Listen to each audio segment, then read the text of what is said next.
Y en este dilema que se presenta en el mundo entre que Estados Unidos no quiere ya el liderazgo, porque ya no lo quiere, y China sí lo quiere, la pregunta que surge es, como esto se dio muy rápido, y decimos, ¿estará lista China para convertirse en la potencia hegemónica y poner las reglas del mundo y partir el pastel en el mundo y cuidar hasta la seguridad del mundo?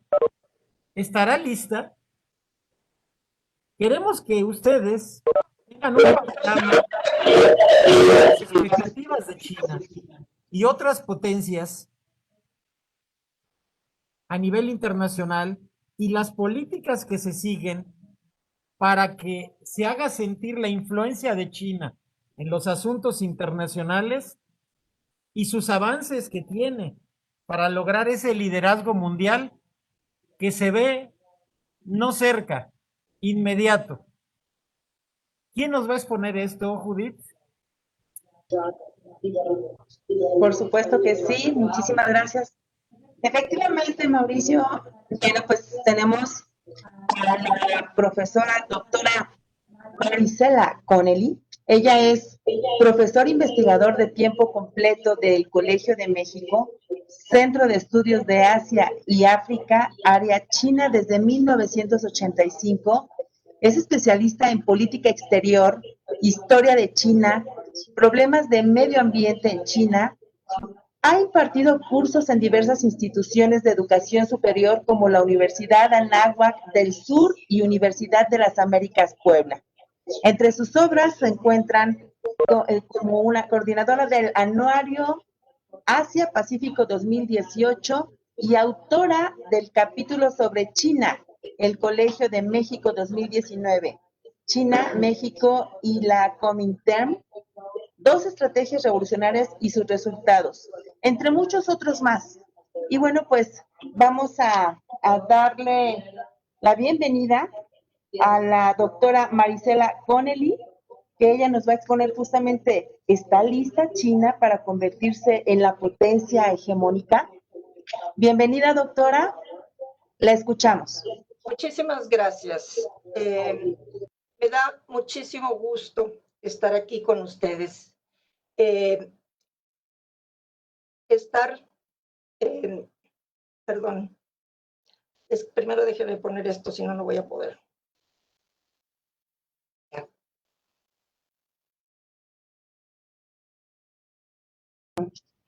Ya la estamos viendo, doctora, su ponencia. ¿Ya? Ya. ¿Ya la ven? ¿Ya la están viendo? Sí, ya la podemos ver todos. Bien.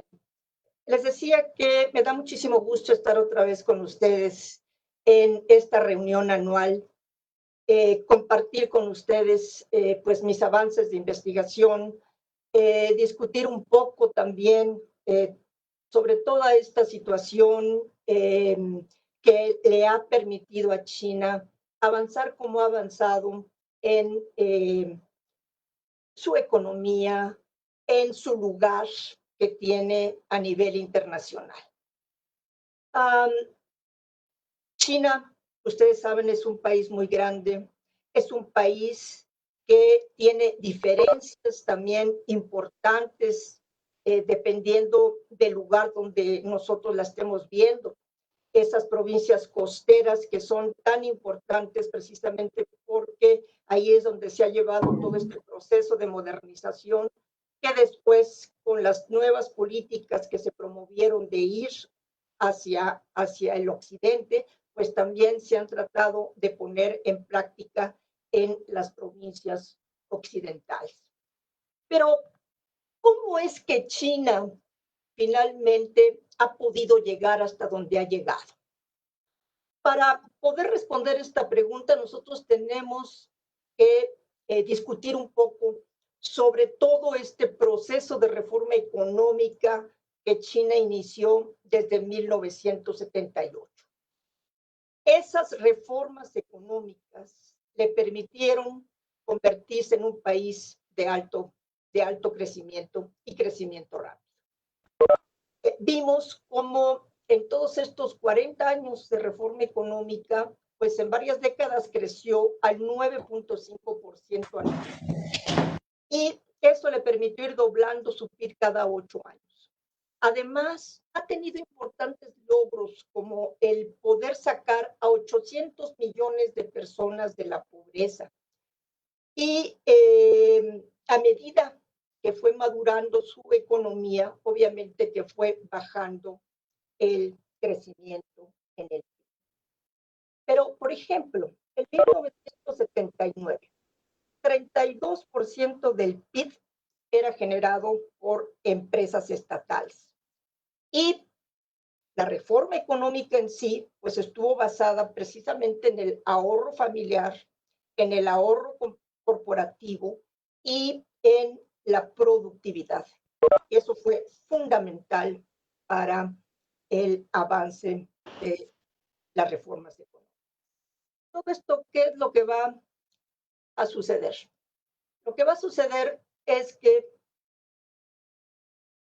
China va a continuar con sus avances en la reforma económica en varios aspectos. Por ejemplo, en agricultura. En agricultura, cuando se establece el sistema de responsabilidad familiar y se empiezan a dar incentivos materiales, se empiezan a formar las empresas rurales, eso va a ser muy importante porque vamos a tener un boom de la agricultura desde 79 hasta parte de los años 80. Después, bueno, con la reforma que se va a dar a nivel urbano y con el énfasis que va a poner el gobierno en ellas, otra vez la agricultura se va a ver rezagada.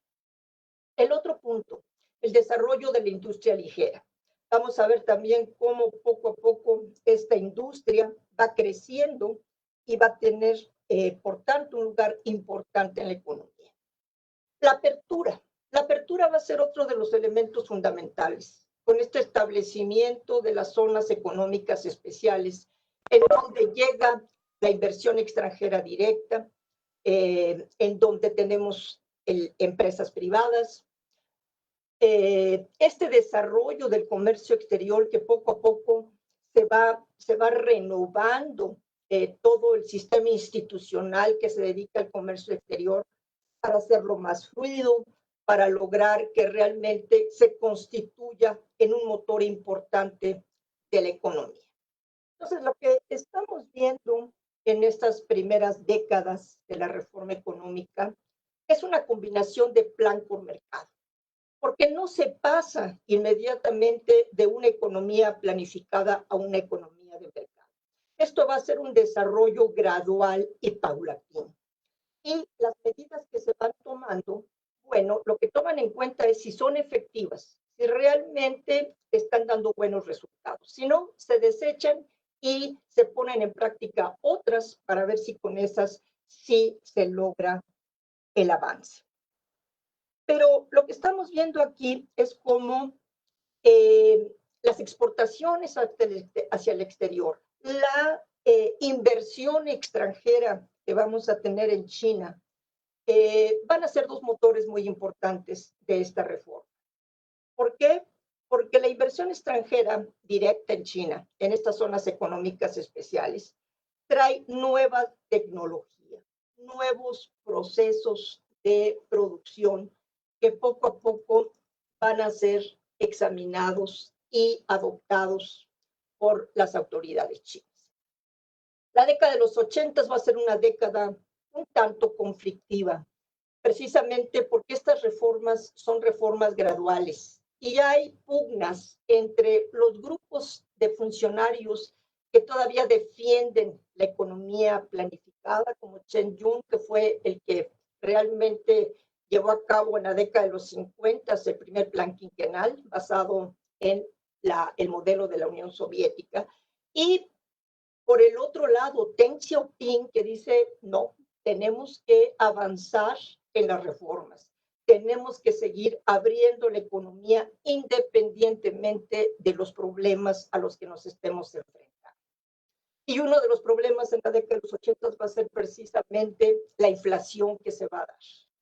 que para el Partido Comunista Chino eso era terrible, porque le recordaba precisamente los años, sobre todo de la década de los 40, cuando el Partido Nacionalista era el que estaba gobernando China y por todos los problemas que se generaron durante ese periodo, bueno, la inflación fue rampante y eso contribuyó a la caída del Partido Nacionalista. Por eso es que el Partido Comunista pone mucha atención en todo lo que se refiere a el proceso inflacionario.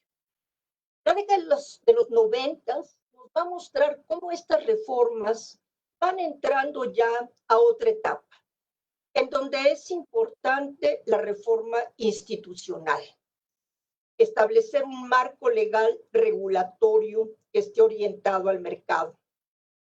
Todo esto se va a ir dando dentro de los órganos del Partido Comunista Chino, tanto en el 14º Congreso en sí como después en su tercer pleno.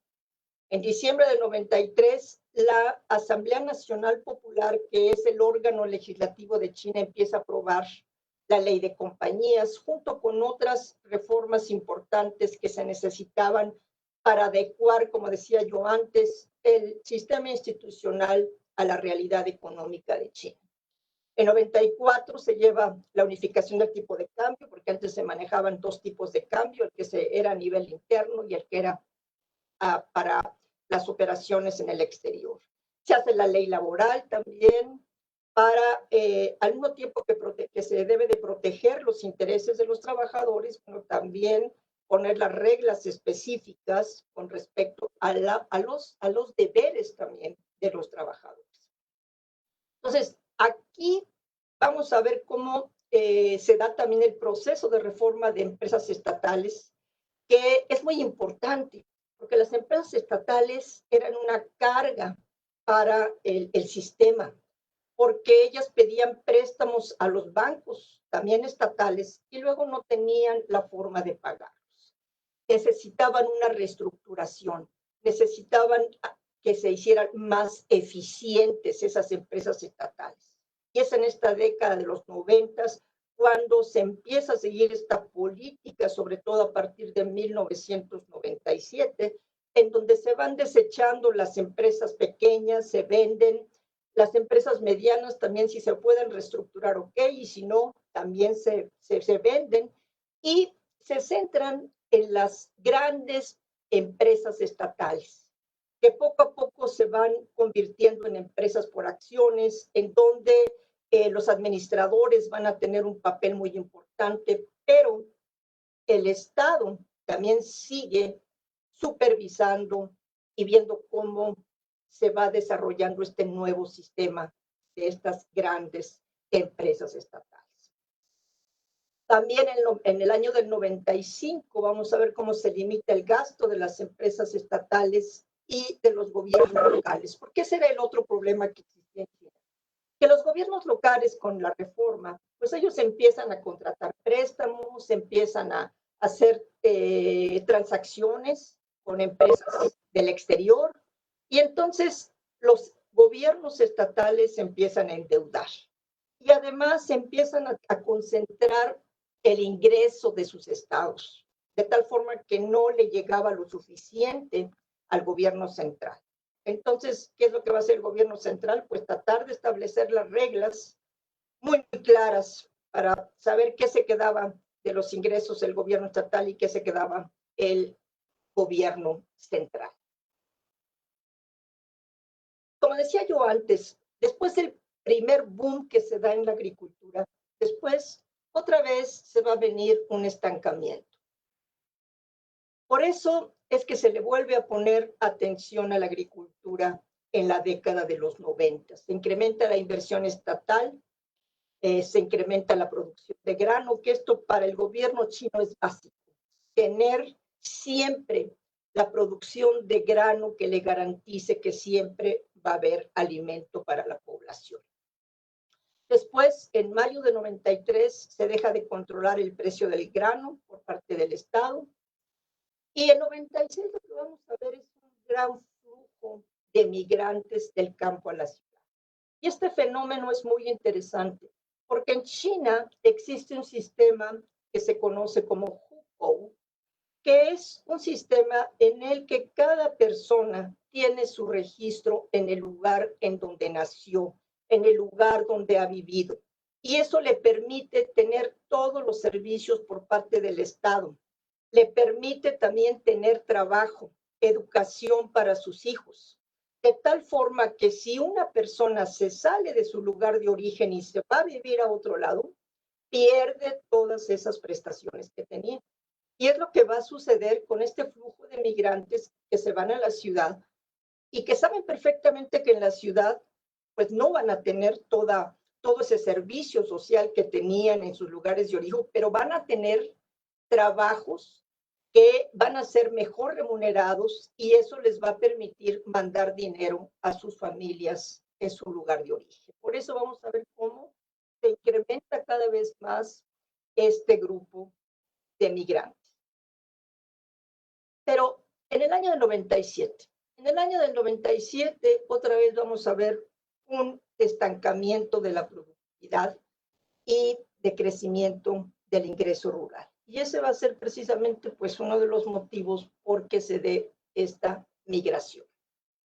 Ya llegando al siglo XXI, cuando el presidente Hu Jintao y secretario general del Partido Comunista Chino está gobernando, él se da cuenta de que no solamente se necesita tener un crecimiento económico estable, sino que también se necesita que ese crecimiento se vea cada vez más reflejado en los bolsillos de los chinos. Esto es muy importante. ¿Por qué?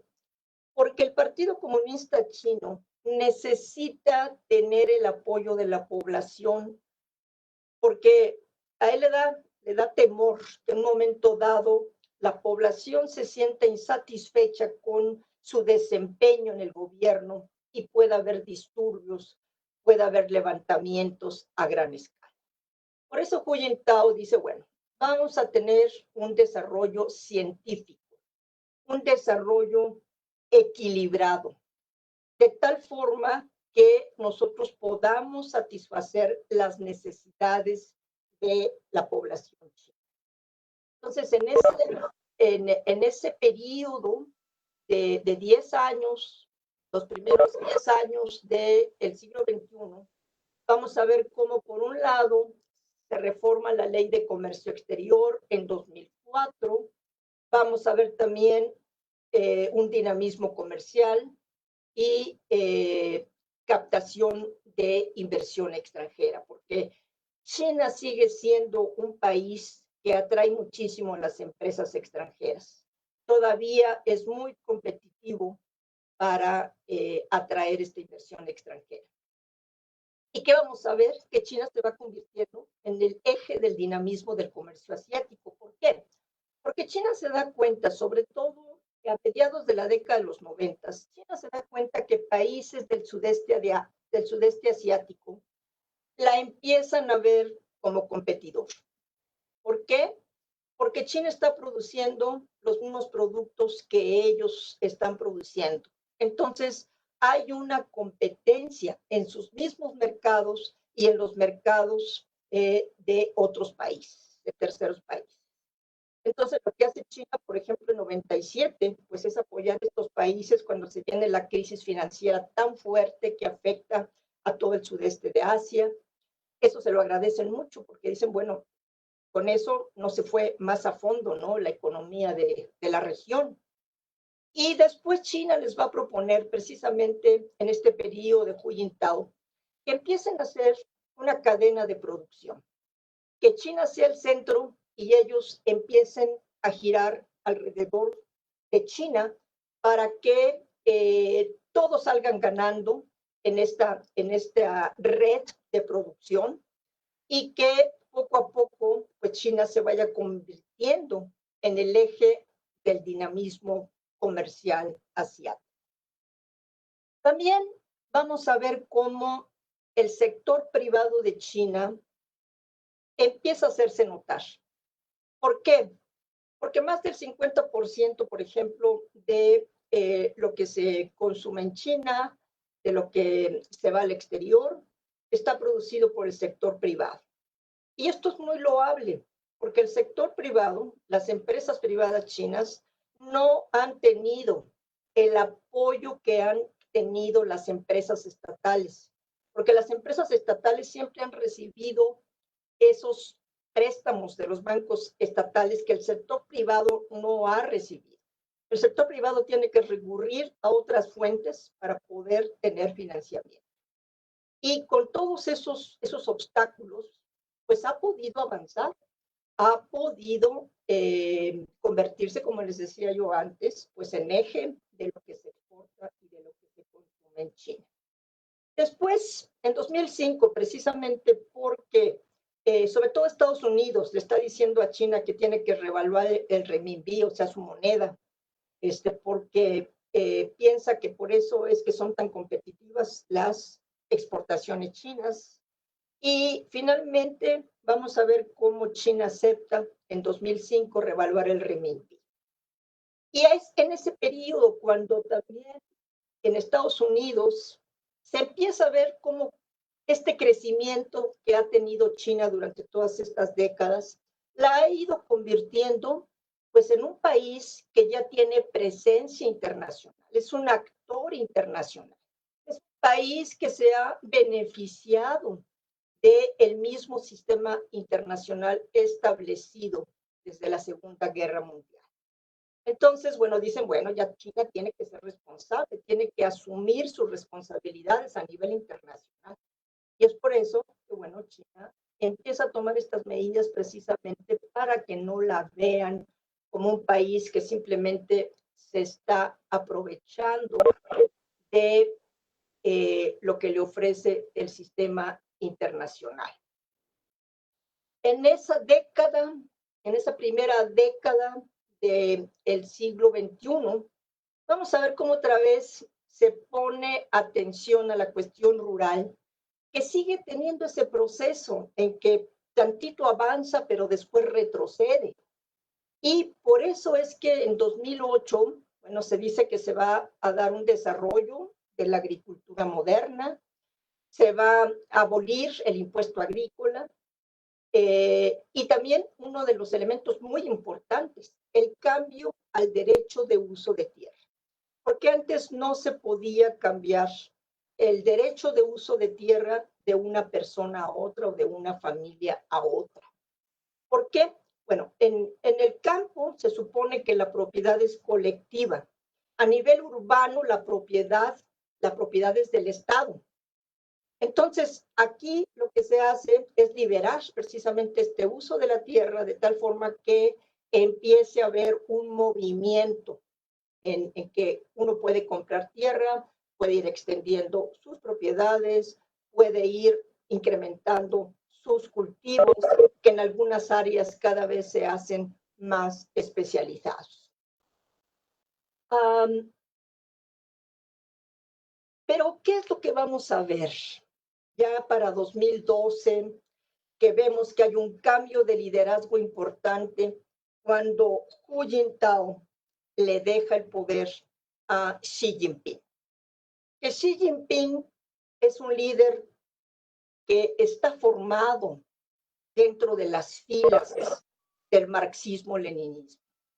Es un hombre que siempre estuvo comprometido con las metas del Partido Comunista Chino.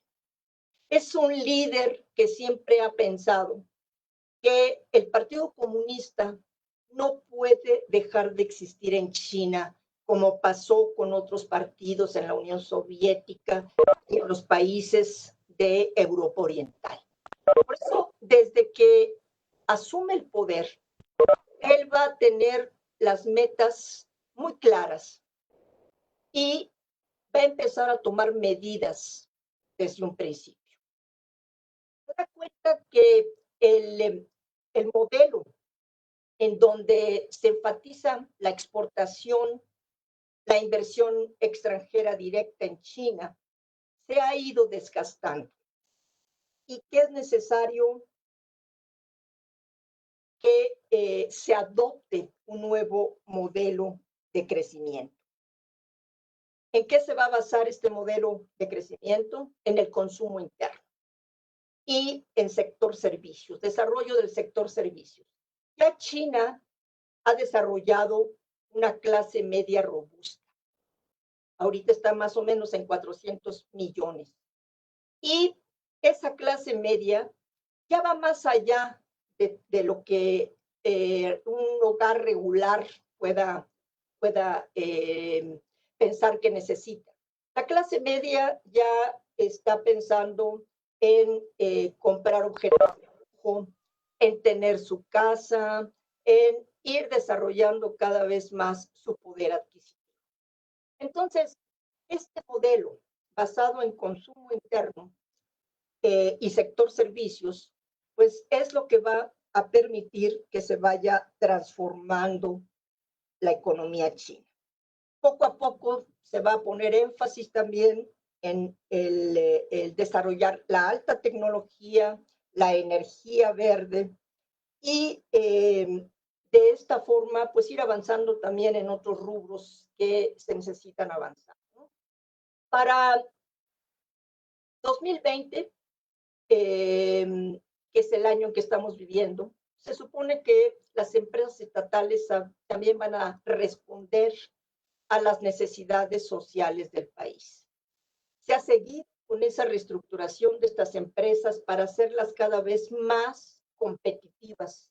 Ya desde tiempos de Hu Jintao se empieza a seguir esa política de ir hacia afuera. Es decir, que las compañías chinas empiecen a invertir en otros países. ¿Para qué? Para lograr experiencia, para hacerse más competitivas, para lograr que sus marcas se conozcan a nivel internacional, que es lo que ha sucedido, porque todos nosotros conocemos las marcas chinas, ¿no? Sobre todo teléfonos celulares, computadoras, en fin, todo ese rubro. Entonces, se espera que para este año las empresas también cumplan con su obligación social y destinen el 30% de sus ingresos al fondo destinado al seguro social. Claro que esto, bueno, se ha visto afectado precisamente por toda esta crisis sanitaria que se está viviendo. Al mismo tiempo, estamos viendo cómo se está tratando de que los gobiernos locales asuman sus responsabilidades, porque los gobiernos locales, a pesar de todo lo que se ha estado trabajando con ellos desde la década de los 90, siguen con esa tendencia de querer hacer sus propios acuerdos para inversiones, de llevar a cabo sus propios proyectos. Entonces, hay necesidad de que se vayan ajustando más a las políticas nacionales. El otro punto, la necesidad de llevar a cabo una reforma fiscal para que el gobierno pues tenga más ingresos, para que la gente que gana más pague más de impuestos sobre la renta, para que las mismas empresas también paguen más y se pueda llevar a cabo pues esta obligación con respecto a el seguro social. El otro punto que también ha enfatizado el presidente Xi Jinping es el relativo a la urbanización. China ha llevado un proceso de urbanización muy importante. Esa ha sido una de las metas que se han fijado para todos estos años de esta década. Y pues sí, cada vez vemos más ciudades pequeñas, más ciudades medianas, en donde antes había plantíos, ahora están esas ciudades que ya prácticamente están conectadas con las grandes urbes. Entonces, esto ha sido muy importante y está también aunado con todo el desarrollo de las comunicaciones en China. Ahora vemos cómo China tiene trenes rápidos, una red de ferroviaria muy eficiente, una red de carreteras excepcional. Yo me acuerdo cuando fui a China en 1979, había un ferrocarril que iba desde la ciudad de Guangzhou en el sur hasta Shanghai, que era de esos ferrocarriles antiguos que todavía tenían asientos de madera, en fin, muy rústicos. Y ahora, bueno, se sube uno a un ferrocarril de estos de alta velocidad que son de una precisión cronométrica y dice uno cómo ha avanzado China en todas estas décadas. Aquí en esta gráfica nosotros podemos ver el crecimiento que ha tenido el Producto Interno Bruto de China de 1979 a 2017. Y como ustedes pueden ver, es impresionante este crecimiento.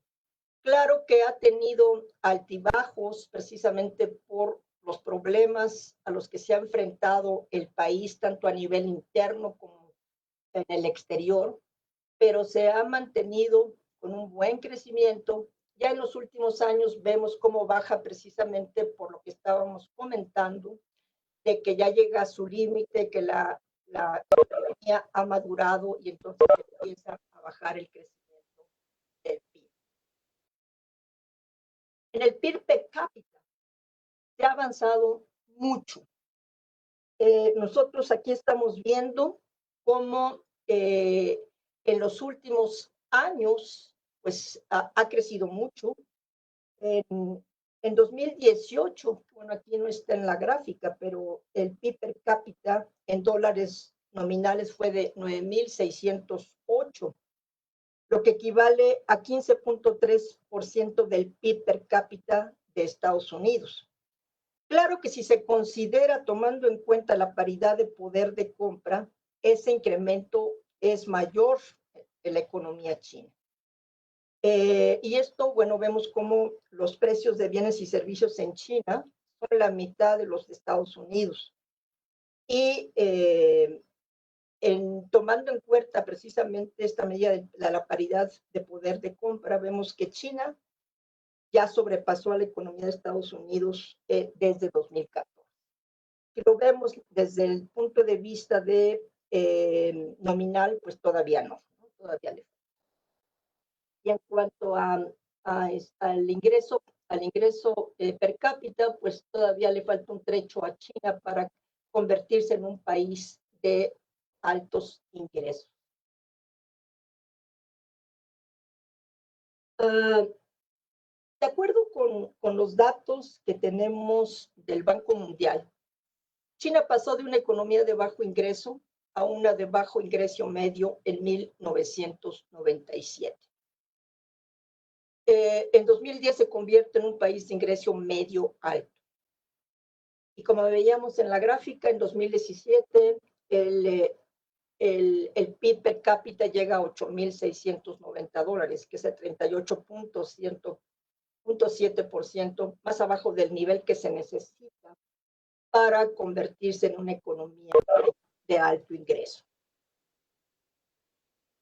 Aquí estamos viendo el PIB de China y el PIB de Estados Unidos como parte del total en por ciento y con base en la paridad de precios de compra.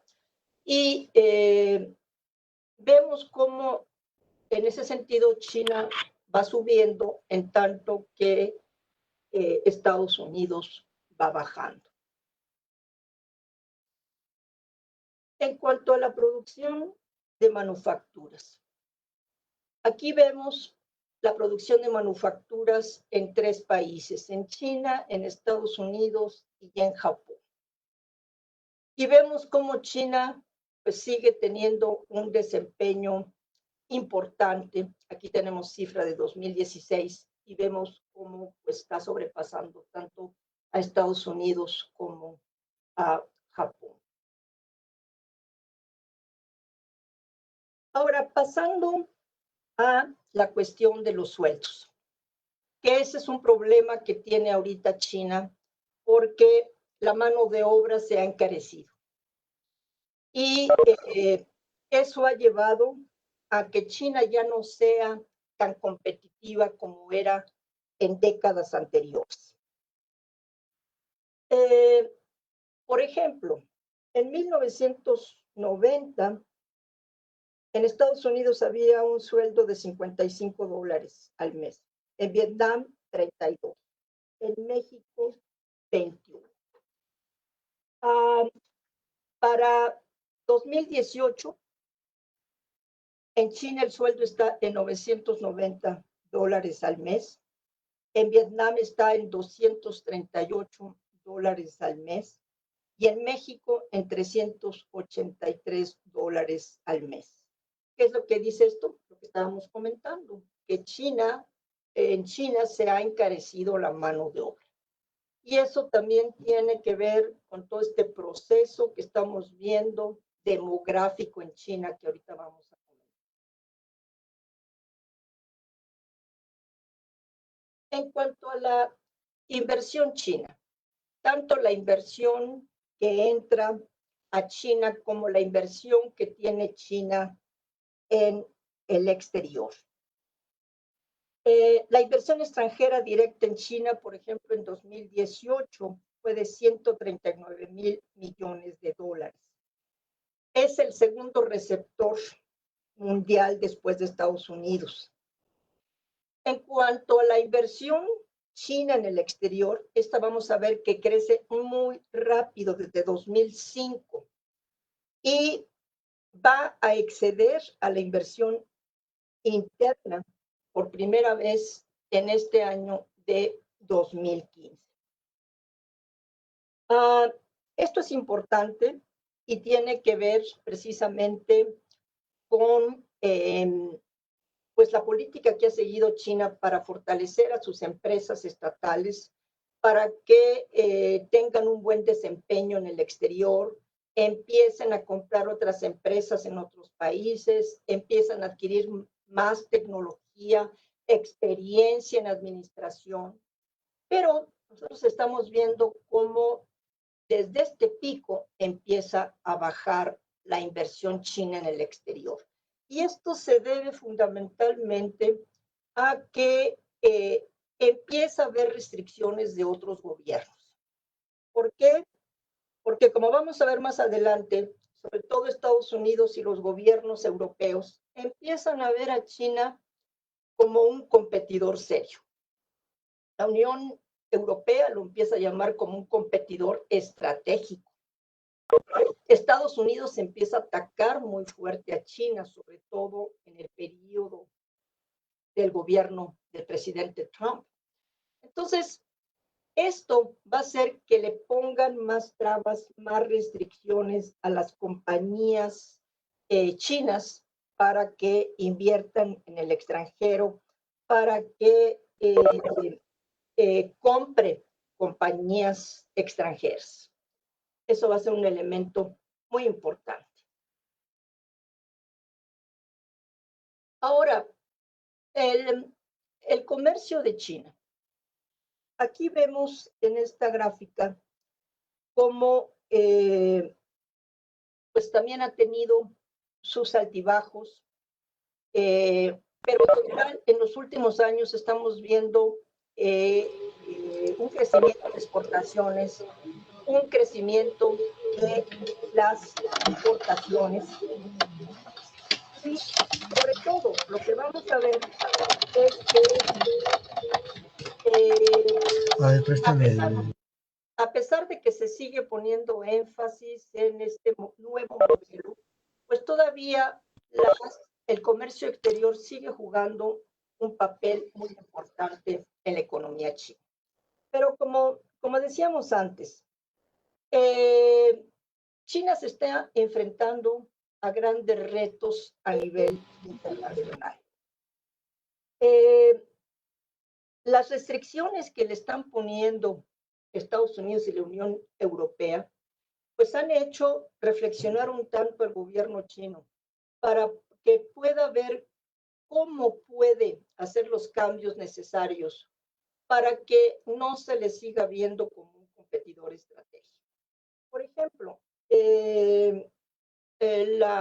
la líder de Alemania, Angela Merkel, ha dicho que, bueno, China, debido a que ha crecido tanto su economía, pues ya está en un nivel en que pues tiene que entender que tiene que dar también prioridad a su relación con estos países en el sentido de que les permita entrar a su mercado, que ha sido muy restringido para ellos. Angela Merkel dice, China tiene que abrir su mercado más a los productos europeos, nos tiene que mostrar que realmente es un socio en el que podemos confiar y que no solamente está pensando en sacar provecho de los países de la Unión Europea, sino que también está tratando de que haya una relación más igualitaria. Ahorita vamos a hablar un poco más de eso. Pero China, en todos estos años, ¿qué es lo que ha logrado? Como decíamos antes, un proceso de urbanización impresionante. 60.6% de urbanización ya tiene.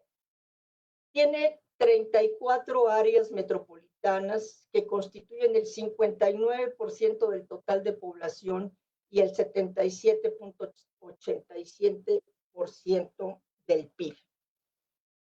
Como decíamos antes, ya tiene 400 millones en clase media, más de 170 millones de profesionales calificados. Vemos también cómo las compañías pues están posicionando. Si nosotros vemos la lista de Fortune de 2016, vemos cómo incluye en su lista de compañías más grandes a 103 compañías chinas, comparado con 29 que solamente tenía en 2007. Y lo interesante de esto es que la mayoría de estas compañías son compañías en donde el gobierno tiene una participación importante. Vemos también cómo estas compañías generan ingresos muy, muy importantes y además emplean a 16.2 millones de trabajadores. Esto cifra de 2016. También estamos viendo cómo los bancos, el sistema bancario que tuvo que sujetarse a las reglas de la Organización Mundial de Comercio cuando China entra a formar parte de esta organización en 2001, pues empiezan a modernizarse, empiezan a adoptar también la forma de administración de los bancos extranjeros, pero todavía siguen muy controlados por el Estado y están administrados por miembros del Partido Comunista Chino. Hemos visto que finalmente la participación extranjera en bancos chinos es muy reducida. Se maneja una cifra del 1.6% del sistema bancario. Y vemos entonces cómo, bueno, esa es otra de las críticas que le hacen los gobiernos extranjeros.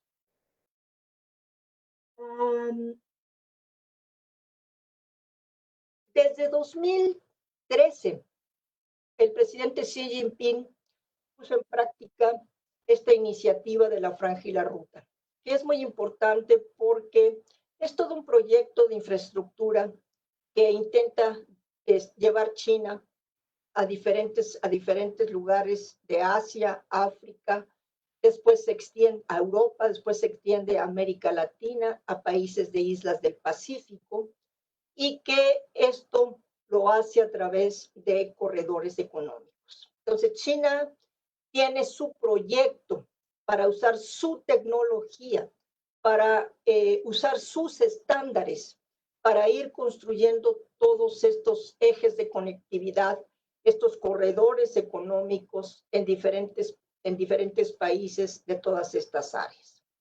Entonces, durante este proyecto de la Franja y la Ruta, lo que estamos viendo es cómo China se va convirtiendo en centro de los proyectos y pues los países están muy sujetos al financiamiento que da China a través de este banco que se formó también dentro de esta iniciativa del Banco de Desarrollo en Infraestructura.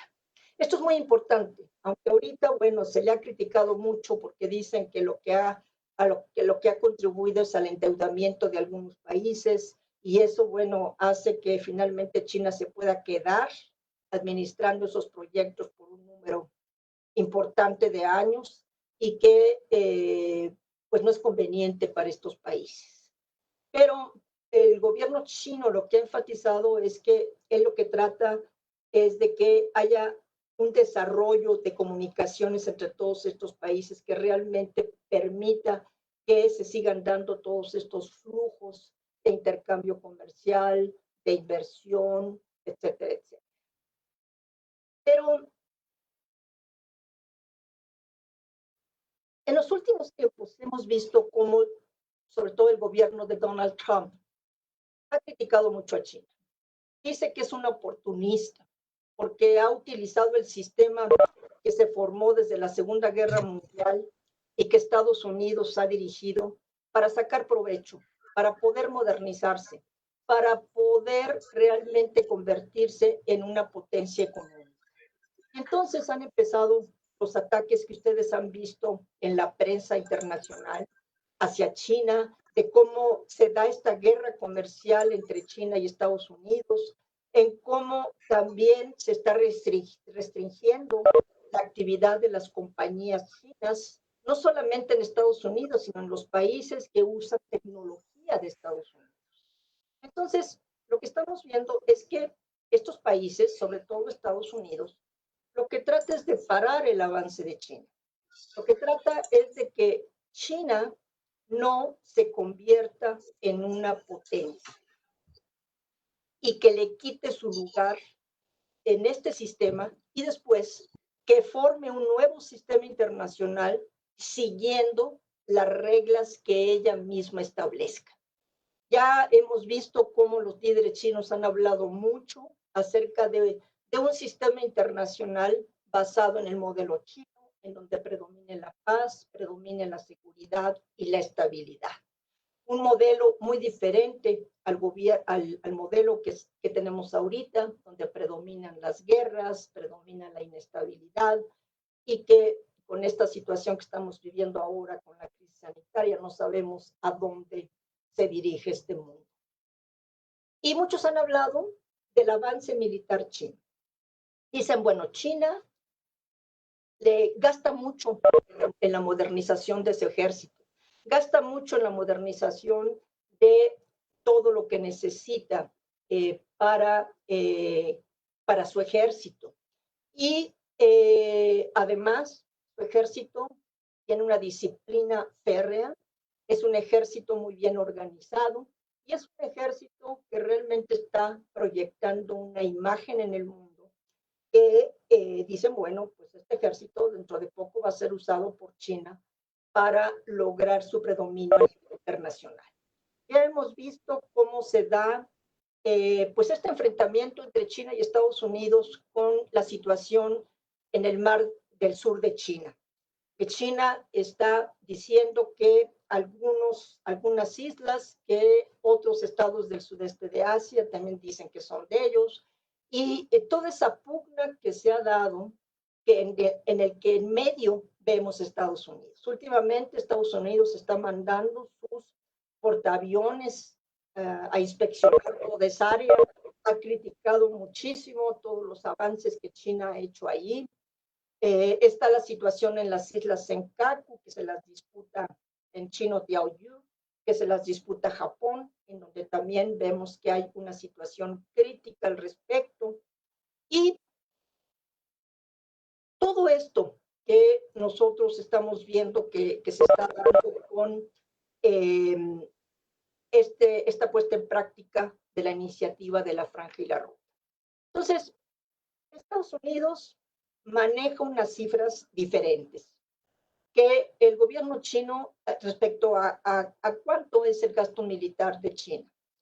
El gobierno chino da sus propias cifras, y si nosotros, por ejemplo, vemos lo que ha crecido el gasto militar en China, En 89 eran 19,000 millones de dólares estadounidenses, para 2016 fueron 228,000 millones de Estados Unidos. Pero lo que estamos viendo es que Estados Unidos sigue siendo muy superior en el aspecto militar en relación a China. Y China lo sabe. Por eso es que China ha sido muy cautelosa, sumamente cautelosa al tratar con este gobierno estadounidense tan agresivo. Porque nosotros hemos visto cómo Trump ha lanzado críticas sin ponerse a pensar en el lenguaje que usa. Hemos visto también al señor Pompeo con ese discurso que dio en donde dice, bueno, tenemos que parar a China. No podemos permitir que siga avanzando porque nos va a desplazar. Tenemos que pararla. Y luego, cómo se meten en los asuntos internos de China. Como otro funcionario, cuando se estaba conmemorando el aniversario del movimiento del 4 de mayo de 1919 en China, que fue un movimiento muy importante, defendiendo los derechos de China ante las potencias. Este señor empezó a hablar en chino en su discurso, diciendo que China tenía que irse más hacia la democracia y defender lo que se defendía en 1919. Y era claro que su mensaje iba dirigido a el pueblo chino, por eso lo estaba dando en chino. Entonces, lo que estamos viendo es cómo Estados Unidos tiene miedo del avance de China. Tiene miedo porque sabe que China, cuando se fija una meta, trabaja de manera incesante y continua para lograr esa meta. Y nosotros vemos, cuando analizamos precisamente todos los discursos de los líderes del Partido Comunista Chino, vemos cómo la tendencia es esa. Tenemos que seguir modernizándonos. Tenemos que buscar nuestro nuevo lugar en el mundo.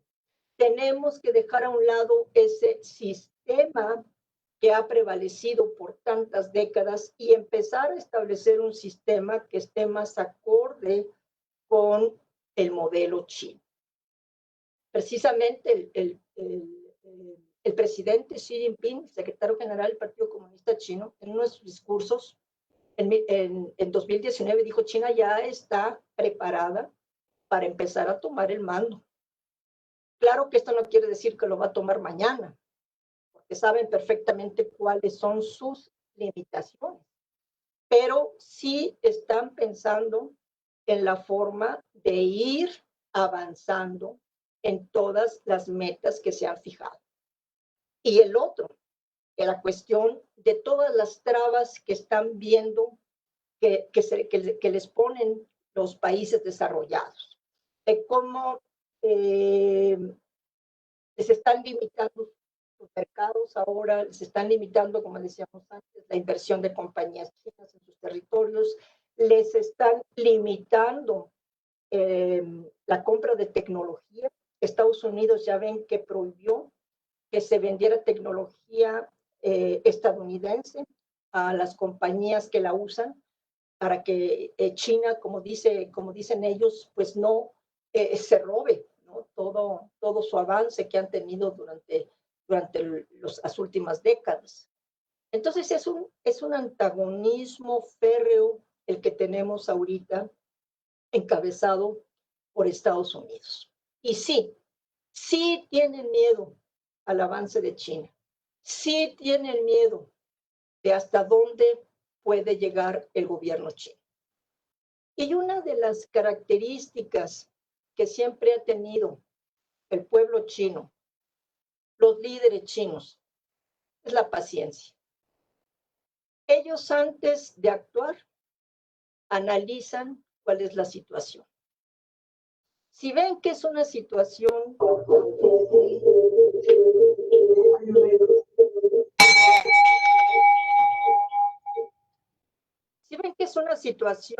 que no les favorece, tratan de ser pacientes. Cuando ya ven que los están atacando atacando muy fuerte, entonces empiezan a responder.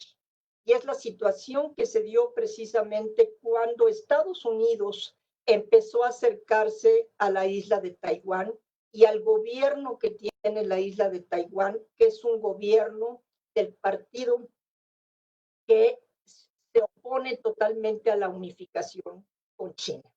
Ese partido que ahorita tiene como presidenta Tsai Ing-wen y que ella pues ha tratado de acercarse al gobierno de Estados Unidos. El gobierno de Estados Unidos se ha acercado al gobierno taiwanés. Por primera vez ha mandado funcionarios de alto nivel a que visiten la isla y le ha elogiado precisamente por su proceso de democratización. Entonces, esta es una situación muy delicada, porque Estados Unidos otra vez se está metiendo en el problema que existe en el estrecho de Taiwán, que es un problema histórico que viene desde 1949, cuando el Partido Comunista Chino gana la guerra civil con el Partido Nacionalista, y el Partido Nacionalista se refugia en la isla de Taiwán y después dice que ahí está establecido el gobierno de la República de China, cuando en China ya está establecido el gobierno del Partido Comunista Chino en la República Popular China. Pero siempre ha estado en medio Estados Unidos. Por eso no se ha podido llevar a cabo la reunificación. Y ahora, después de años en que académicos estadounidenses decían no, ya Estados Unidos no tiene por qué meterse en el problema de Taiwán.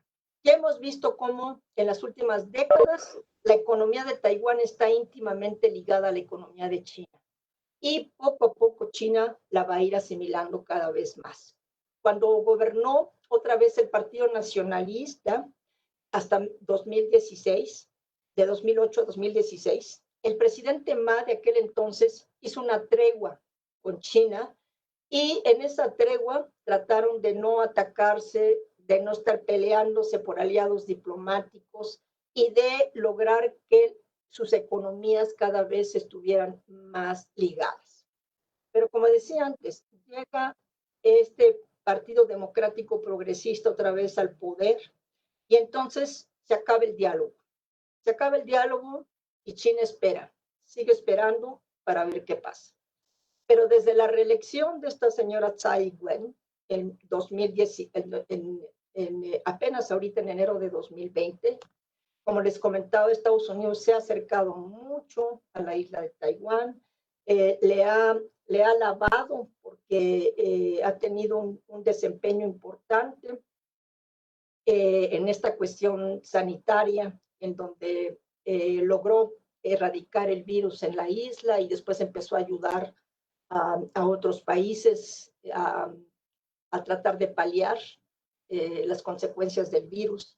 Entonces, ahí sí es una situación muy, muy delicada. Porque como decía yo antes, para China es una meta nacional. Es una cuestión de soberanía el recuperar a la isla de Taiwán. Si ya desde la década de los 90, Jiang Zemin, el líder de aquella época, decía, es que no podemos esperar más a recuperar a la isla de Taiwán. ¿Por qué? Porque se está pasando el tiempo. Las generaciones que conocieron todo el proceso histórico ya se están muriendo. Y estos jóvenes que van creciendo no conocen toda la situación y entonces ellos ya no tienen ningún apego al continente porque no han vivido en él, porque no lo han conocido. Y tenía toda la razón del mundo. Porque ahorita lo que estamos viendo es que son los jóvenes los que están renuentes a que se lleve a cabo una unificación con China. Entonces, este problema, les digo, es muy importante.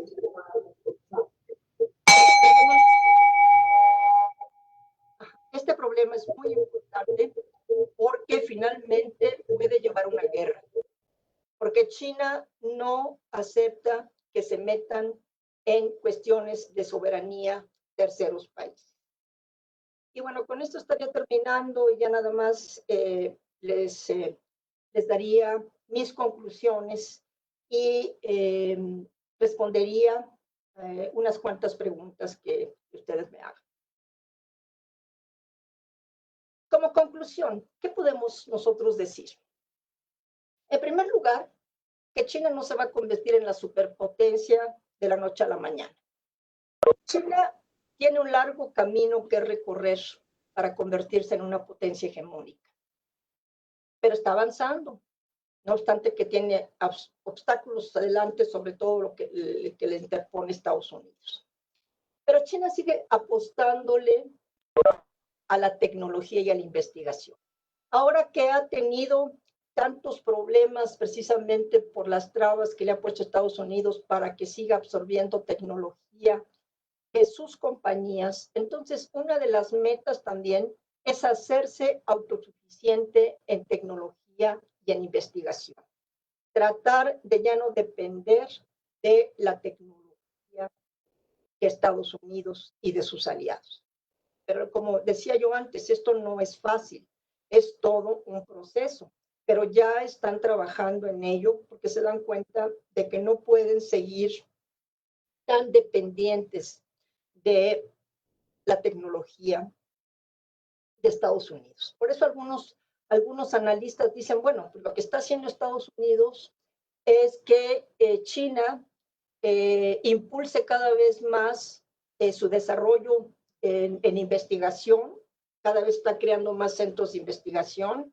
Además, el otro punto importante, está tratando de llevarse a investigadores chinos que han estudiado en el exterior para que le ayuden precisamente a tener ya su propia tecnología y ahorita ha hecho avances muy, muy importantes. Y yo no dudo que en unos años sí logre su propósito de tener su propia tecnología. Claro que ahorita pues tiene en su contra el que, bueno, todo su sistema de telefonía, por ejemplo, se ve muy afectado con las restricciones de Estados Unidos. Toda todos esos acuerdos que había hecho con países europeos, sobre todo, para establecer sus redes de 5G, pues todos se han ido abajo, porque Estados Unidos los ha convencido de que no usen a Huawei, la compañía china, porque dicen les va a robar sus secretos militares. Y estos países como Gran Bretaña, por ejemplo, decidieron no aceptar que Huawei estableciera red 5G. Pero como China se fija metas y siempre trata de alcanzarlas con trabajo perseverante. En su contra, pues tiene, por ejemplo, el decrecimiento de la población económica activa. Nosotros estamos viendo cómo la población china está envejeciendo. Y eso se debe precisamente a la política de un solo hijo que a partir de 79 siguió el gobierno de la República Popular, precisamente para tratar de controlar el crecimiento de la población y que se evitara que fuera un obstáculo para el avance de la reforma económica. Pero ahora lo que estamos viendo es que la población china está envejeciendo y que ya empieza a verse la escasez de mano de obra. Y eso es muy importante en todo este proceso que hemos estado analizando. ¿Qué va a hacer China? Cuando tenga esa gran población de adultos mayores, va a tener que establecer una red de seguridad social que permita pues darles sustento, porque ya esa época en que los hijos se hacían cargo de los padres, pues ya está pasando. Cada vez está prevaleciendo la familia nuclear, ya no es tan fácil como antes que los hijos se hagan cargo de los padres. Y el otro punto, ya para terminar, este ambiente internacional adverso que está enfrentando China, que no sabemos si va a seguir así. Las elecciones de Estados Unidos en noviembre van a ser muy importantes. No porque si gana Biden vaya a seguir una política más amable con China. No, también los demócratas han estado hablando de la amenaza china, de la necesidad de parar el avance chino.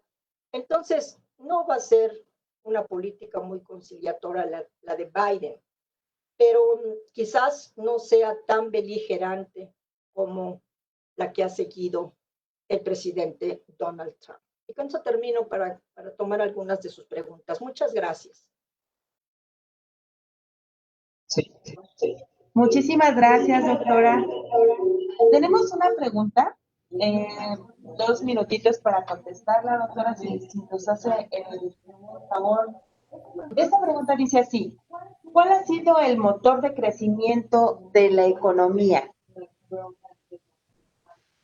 El motor de crecimiento de la economía. Bueno, estábamos diciendo que precisamente en el modelo que empezó a dejarse atrás, el motor era precisamente el incremento de la productividad, el usar el ahorro interno de manera productiva y también lograr la eficiencia. Ese va a ser uno de los elementos más importantes, el tratar de lograr la eficiencia. Y esto, como decíamos antes, no es solamente un logro de las empresas estatales. El sector empresarial privado ha jugado un papel preponderante precisamente para que este modelo tenga éxito. Y ahora, bueno, con el nuevo modelo que se estableció a partir de 2013, bueno, pues siguen trabajando en el sentido de que, como ellos llaman, este sistema dual, en donde, bueno, no se sigue descuidando la exportación, la inversión, pero se sigue poniendo énfasis en el consumo interno y en el desarrollo de servicios.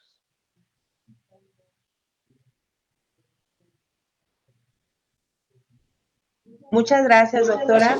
Muy interesante su ponencia. Tenemos un comentario también que dice aquí que pues ha estado muy interesante su plática.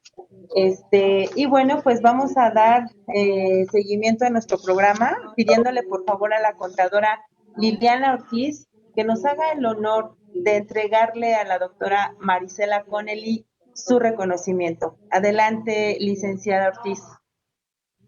En unos momentos le vamos a poner ahí, le vamos a publicar el reconocimiento. Sí, gracias.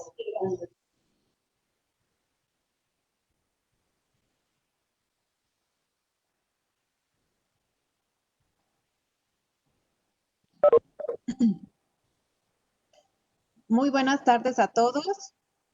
Agradecemos a la doctora Marisela Connelly de parte de UC y CS América por compartir estos conocimientos con nosotros en este 25 aniversario y por su valiosa participación como expositor en los ciclos de conferencias técnica 2020 con el tema ¿Está lista China para convertirse en la potencia hegemónica? Muchas gracias, doctora. No, muchas gracias a ustedes, muchísimas gracias. Muchas gracias, doctora, como siempre. Usted ha sido nuestra llave para entrar a la gran institución que es el Colegio de México. Y nos da mucho gusto que nos hayan abierto la puerta para apoyarnos en todas estas conferencias que hacemos. No, muchísimas gracias a ustedes. Para mí es un placer estar cada año con ustedes en este evento anual y sinceramente espero que el año próximo pues sí ya lo podamos hacer presencial. Esperemos que sí, ojalá que sí. Bueno, pues muchas gracias, doctora.